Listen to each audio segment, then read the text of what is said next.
Hello everyone, this is advocate Isha Kapoor and you are watching Vlogish. अभी महाराष्ट्र में ना हम सब ने एक सिचुएशन देखी। हम चाहे कितना भी पीस में हों, बट ऐसी सिचुएशंस हमें ट्रबल कर देती हैं और हमें सोचने पे बहुत ज़्यादा मजबूर कर देती हैं कि हमारे इंडिया में इससे रिलेटेड लॉ क्या है। हमने देखा कि चीफ मिनिस्टर उद्धव ठाकरे अभी अभी बहुत डीप ट्रबल में फंस गए थे। इनफैक्ट फंस गए थे क्या, हम बोल सकते हैं कि उनका रिमूवल होना उनके लिए उस ट्रबल का बढ़ना ही हो सकता है शायद। बट हुआ क्या था, 38 MLAs ऑफ शिवसेना इतनी बड़ी पार्टी, उसके लगभग 38, 39, 40, 40 के करीब MLAs को डिफेक्ट कर जाना, यानी कि उन्हें ये बोल देना कि हम तो उद्धव ठाकरे के, हम तो CM के साथ नहीं हैं। या तो इस सिचुएशन में वो कुछ ऐसा कहते हैं कि हम ही पूरी पार्टी को रिप्रेजेंट करते हैं, एक्चुअल पार्टी तो हम ही हैं, या फिर वो ये बोलते हैं कि हम इन्हें छोड़ के किसी और पार्टी में ही जाना चाहते हैं। और यही कॉन्सेप्ट है डिफेक्शन का। एंटी डिफेक्शन मतलब वो लॉ जो डिफेक्शन के अगेंस्ट है। इंडियन लॉ अगर हम इससे रिलेटेड देखें तो 1985 ईयर में 52nd अमेंडमेंट में एक नए तरीके का लॉ इंडिया में आया और वो था कॉन्स्टिट्यूशन में 10th शेड्यूल का इंसर्ट किया जाना। 10th शेड्यूल डिफेक्शन के खिलाफ है, आप एक तरह से बोल सकते हो, और उसी को हम एंटी डिफेक्शन लॉ जो इंडिया में है टर्म करते हैं। अब यहाँ पर जब ये MLAs, जब ये लेजिस्लेटर्स रिबेल बने, जब इन्होंने डिफेक्ट किया, इनफैक्ट उस टाइम पे इनकी डिस्क्वालिफिकेशन प्रोसीडिंग्स हो जानी चाहिए थी। यानी कि ये देखा जाना चाहिए था कि क्या ये डिस्क्वालिफाइड हैं अब MLA बने रहने से, अब लेजिस्लेटर बने रहने से, या फिर अभी भी ये कंटिन्यू कर सकते हैं as legislators in the assembly. But ऐसा इस केस में इसलिए नहीं हुआ। मैं ये बात इतने पीसफुल एनवायरनमेंट में पता है क्यों डिस्कस कर रही हूँ आप लोगों से, क्योंकि यहाँ पर इतने सारे कॉम्प्लेक्स पॉइंट्स इन्वॉल्व है कि शायद ये पीसफुल एनवायरनमेंट देख के आप उसे आराम से समझ सको। यहाँ पर ना ऑलरेडी जिस स्पीकर को, जिस presiding officer of the house को ये डिसाइड करना होता है कि ये मेंबर्स जो डिफेक्ट करे हैं, जो अपनी पार्टी छोड़ के जा रहे हैं रीज़न या बिना किसी रीज़न के, वो लोग मेंबर असेंबली में बैठने से डिस्क्वालीफाइड हैं या नहीं, जिस इंसान को ये डिसाइड करना होता है वो होता है प्रिसाइडिंग ऑफिसर या स्पीकर। महाराष्ट्र असेंबली की एक स्पेसिफिक प्रॉब्लम थी और वो ये थी कि फरवरी 2021 में इनका जो स्पीकर थे मिस्टर पटोले, नाना पटोले, वो रिज़ाइन कर चुके थे। दैट मीन्स ये असेंबली बिना स्पीकर के चल रही थी और इसके प्रिसाइडिंग ऑफिसर की तरह एक्ट कर रहे थे यहाँ के डेप्यूटी स्पीकर ही।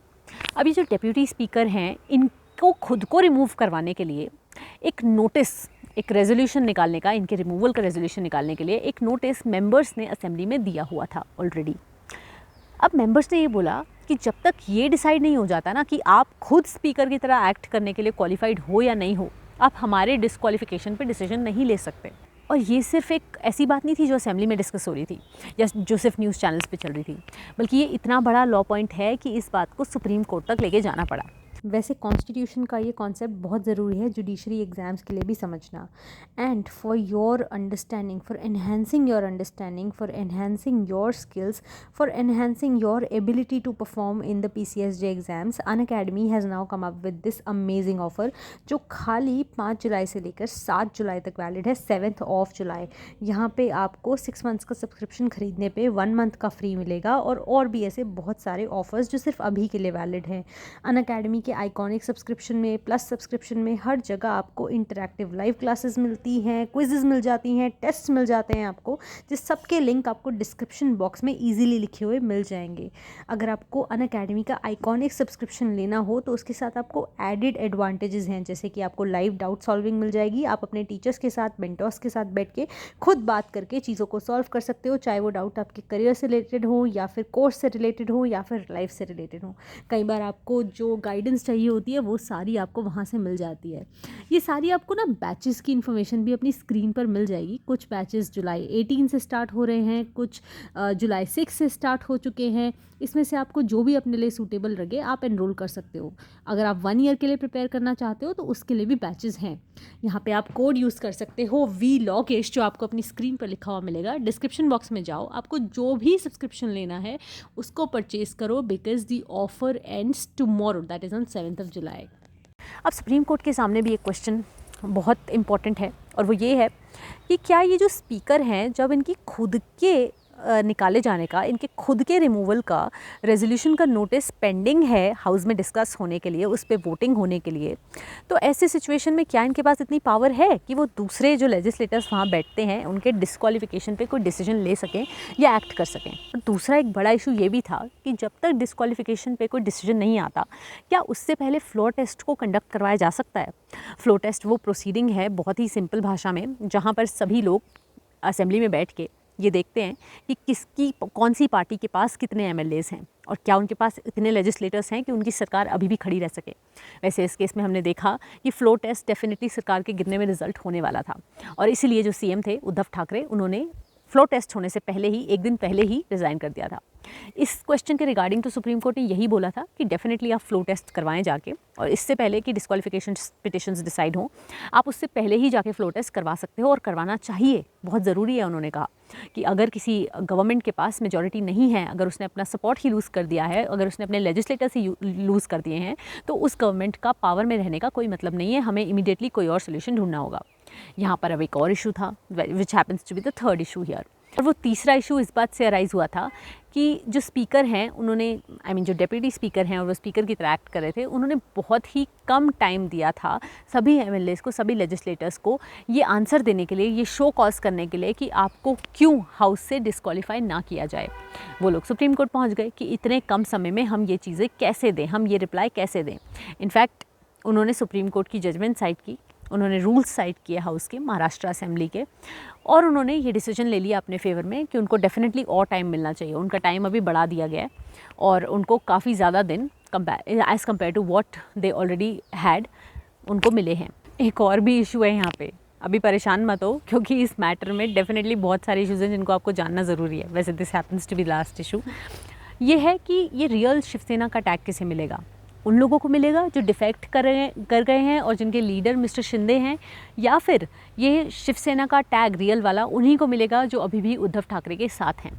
अब आप बोल रहे हो कि रियल शिवसेना किसी को भी बोला जाए, उससे हमें क्या मतलब? पहली बात तो उसको डिसाइड करने वाले ना हम, ना सुप्रीम कोर्ट, ना स्पीकर, ना कोई भी लेजिस्लेटर, बल्कि उसको डिसाइड करने वाली सिर्फ एक ही अथॉरिटी है कि शिवसेना का सिंबल किसे मिलेगा, और वो है इलेक्शन कमीशन ऑफ इंडिया।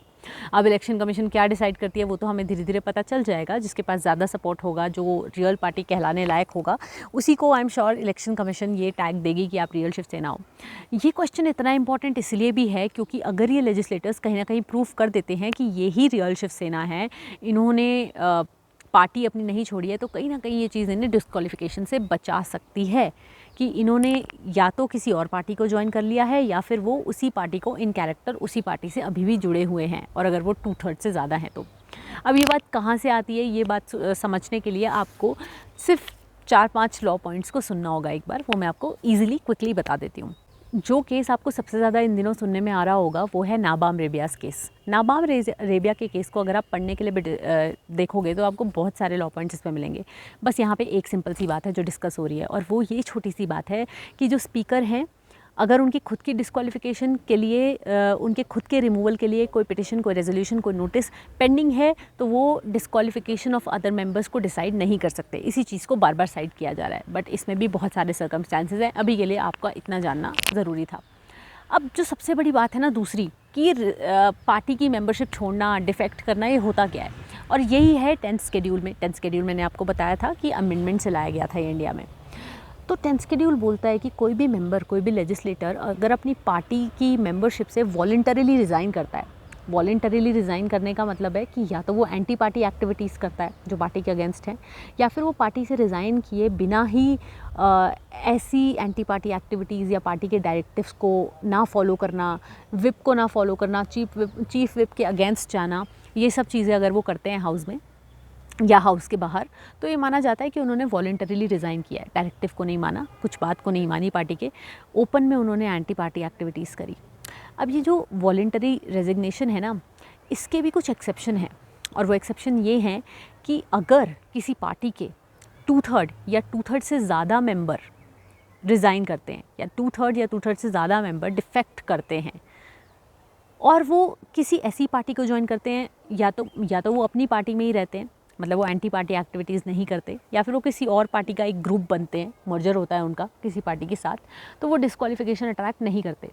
याद है मैंने बोला था कि ये जो रियल शिवसेना वाला इशू है कि ये रियल शिवसेना का टैग किसे मिलेगा, असली शिवसेना कौन है, ये चीज़ें बहुत इंपॉर्टेंस रखती हैं इन लेजिस्लेटर्स के लिए।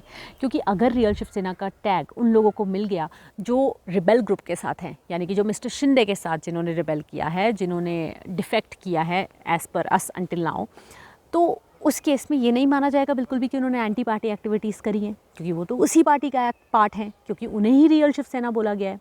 उस केस में वो पूरी तरह से, मेरे व्यू में, डिफेक्शन से, एंटी डिफेक्शन लॉ से बच सकते हैं। इनफैक्ट मुझे तो लगता है उनके पास एक ही यही तरीका है इससे बचने का। अब ना एक केस है जो राजेंद्र सिंह राणास केस, जो कि बहुत ज़्यादा आजकल साइट किया जा रहा है। राजेंद्र सिंह राणा के केस में भी ये जो voluntarily giving up membership of the party है उसको डिसाइड किया गया था। उसमें यही बोला था कि ऐसा नहीं है कि कई बार हमें कुछ एमएलएस का दिखता है, किसी केस में कुछ लेजिस्लेटर्स का दिखता है कि उन्होंने रेजिग्नेशन नहीं दिया पार्टी से, लेकिन वो फिर भी एंटी पार्टी एक्टिविटीज़ कर रहे हैं। तो ऐसे केस में अगर वो रेजिग्नेशन नहीं भी देते हैं तब भी हम बोल सकते हैं वो पार्टी के मेंबर होते हुए भी डिफेक्ट कर रहे हैं और वो डिस्क्वालिफिकेशन के लिए डेफिनेटली एलिजिबल होते हैं उन केसेस में भी। इस केस की इतनी ही रेलेवेंस थी, आपको इतना ही जानना ज़रूरी है अभी के लिए। एक सबसे बड़ा केस जो डिस्कस होता आया है और होता रहेगा, 1992 केस ऑफ कीहोतो होलोहन। कीहोतो होलोहन के केस से पहले ना एक 10th शेड्यूल जो है उसका पैरा 6 है। शेड्यूल्स जो होते हैं ना कॉन्स्टिट्यूशन के, उसमें हम आर्टिकल या सब आर्टिकल नहीं बोलते हैं, हम वहाँ पे पैराज बोलते हैं। पैरा 6 के अगर आप फर्स्ट पार्ट में जाओगे तो वो सिंपली एक चीज़ आपको बता देता है कि डिस्क्वालिफिकेशन पिटिशन पे जो स्पीकर का डिसीजन होता है, जो प्रिसाइडिंग ऑफिसर का या चेयरमैन का डिसीजन होता है, वो एकदम फाइनल होता है।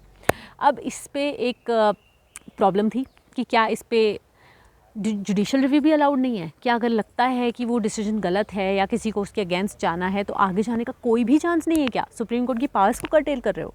कीहोतो होलोहन वही केस था जिसने ये बोला कि ऑल्दो ये जो स्पीकर को वाइड रेंजिंग पावर्स दी गई हैं ये बिल्कुल ठीक है, ये सेपरेशन ऑफ पावर्स के साथ ही जाता है कॉन्सेप्ट हमारा, बल्कि स्पीकर को ही पावर होनी चाहिए हाउस के अफेयर्स डिसाइड करने के लिए। बट जब आप ये बोल देते हो कि उस पर जुडिशियल रिव्यू किसी भी केस में अलाउड नहीं है तो वो गलत है। उन्होंने बोला ये तो कॉन्स्टिट्यूशन के बेसिक फीचर्स को कॉन्ट्रवीन करने वाली बात हुई।